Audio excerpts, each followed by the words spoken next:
Hi, Tim Bigham for Delta Derivatives, option hedges and edges, powered by the best option scanning tools on the market today, rbtrader.com. Look at a market that is continuing to go higher, although not powered higher today. So we approach kind of that upper end of the recent trading range, 2100 being kind of challenged again on the S&P 500. Be interesting to see if we can break through that convincingly. I think it'll wait until Friday with the jobs number, and this may be one of the biggest jobs number in a while, given the fact that we have the Fed meeting in both June and July with live meetings, and obviously the jawboning by the Fed that they're going to raise rates. I kind of view it as show me the money, they'll raise when they raise, but certainly the odds have gone up, at least on the Fed futures side. Otherwise, kind of a very quiet, volume day. Certainly is kind of a pseudo holiday today, post Memorial Day weekend.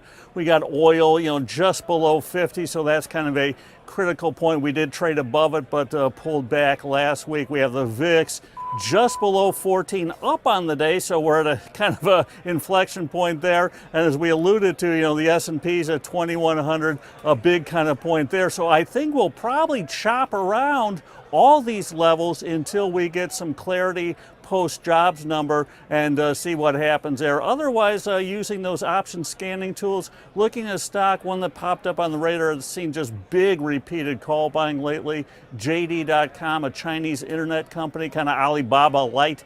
This stock has just seen relentless call buying in the name. So the stock kind of bottomed out around the 23 level, looking like it may break out to the upside here. So I'm just going along buying the calls with them. The July 25 calls, somewhere around the mid 150 range. They've been buying the June calls as far as their kind of positioning. So I'm moving out a month, and I like the implied volatility out there as well. Another stock that's seen some big time call buying is Micron MU. So we've seen the weeklies, the June 24 weeklies, with just big unusual call buying. So that's another name that's red hot. Implied vols are up here. So I like actually doing a simple buy right there, buying the stock, selling those comparatively expensive in this case, the June 24 weekly calls, looking to capture both a bullish lean with the big call buying and also a big vol edge here. So until next time, this is Tim Bigham, and as always, but especially in this market environment, keep those stops in place. Take care.